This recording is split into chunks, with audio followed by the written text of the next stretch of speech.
سامعین السلام علیکم۔ آج میں آپ لوگوں کو قرآن کے 6 پارے کے رکوع 9 کا ترجمہ پیش کر رہی ہوں۔ شروع کرتی ہوں میں اللہ کے نام سے جو بڑے مہربان نہایت رحم والے ہیں۔ اے ایمان والو، اللہ تعالیٰ سے ڈرو اور اللہ تعالیٰ کا قرب ڈھونڈو اور اللہ کی راہ میں جہاد کیا کرو۔ امید ہے کہ تم کامیاب ہو جاؤ گے۔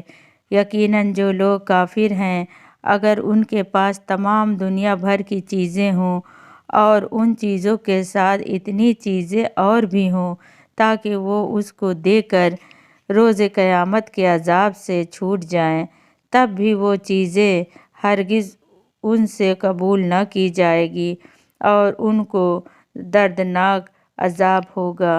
اس بات کی خواہش کریں گے کہ دوزخ سے نکل آئیں اور اس سے کبھی نہ نکل سکیں گے اور ان کو عذاب دائمی ہوگا۔ اور جو مرد چوری کرے اور جو عورت چوری کرے سو ان دونوں کے داہنے ہاتھ کاٹ دیے جائیں گے اور ان کے کردار کے عوض میں بطور سزا کے اللہ کی طرف سے اللہ تعالیٰ بڑے قوت والے ہیں، جو سزا چاہیں مقرر فرما دیں، بڑے حکمت والے ہیں، مناسب ہی سزا مقرر فرماتے ہیں۔ پھر جو انسان توبہ کر لے اپنی اس زیادتی کے بعد اور اعمال کی درستی رکھے تو بے شک اللہ تعالیٰ اس پر توجہ فرمائیں گے۔ بے شک اللہ تعالیٰ بڑے مغفرت والے ہیں، بڑی رحمت والے ہیں۔ کیا تم نہیں جانتے کہ اللہ ہی کے لیے ثابت ہے حکومت سب آسمانوں کی اور زمینوں کی؟ وہ جس کو چاہے سزا دے اور جس کو چاہے معاف کر دے، اور اللہ تعالیٰ کو ہر چیز پر پوری قدرت ہے۔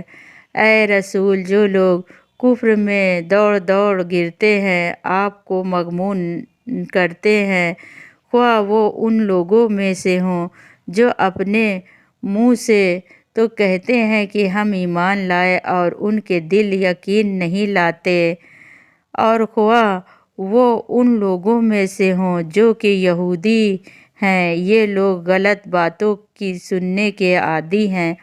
آپ کی باتیں دوسری قوم کی خاطر کان دھرے سنتے ہیں۔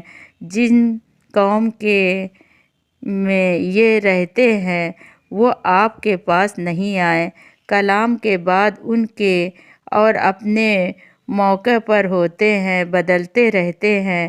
کہتے ہیں کہ اگر تم کو یہ حکم ملے تب تو اس کو قبول کر لینا، اور اگر تم کو یہ حکم نہ ملے تو احتیاط رکھنا، اور جس کا خراب ہونا خداوندی کو منظور ہو تو اس کے لیے اللہ سے تیرا کچھ زور نہیں چل سکتا۔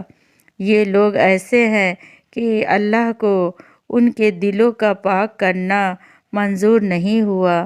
ان لوگوں کے لیے دنیا میں رسوائی ہے اور آخرت میں ان کے لیے سزائے عظیم ہے۔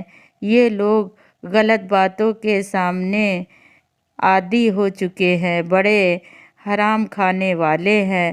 تو اگر یہ لوگ آپ کے پاس آویں تو خواہ آپ میں فیصلہ کر دیجئے یا ان کو ٹال دیجئے، اور اگر آپ ان کو ٹال ہی رہے ہیں تو ان کی مجال نہیں کہ آپ کو ذرا بھی ضر پہنچا سکیں، اور اگر آپ فیصلہ کریں تو ان میں عدل کے موافق فیصلہ کیجئے۔ بے شک اللہ تعالیٰ عدل کرنے والوں سے محبت رکھتے ہیں۔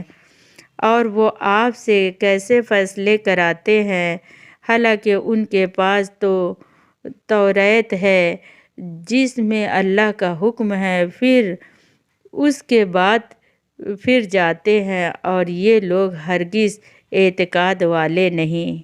آمین۔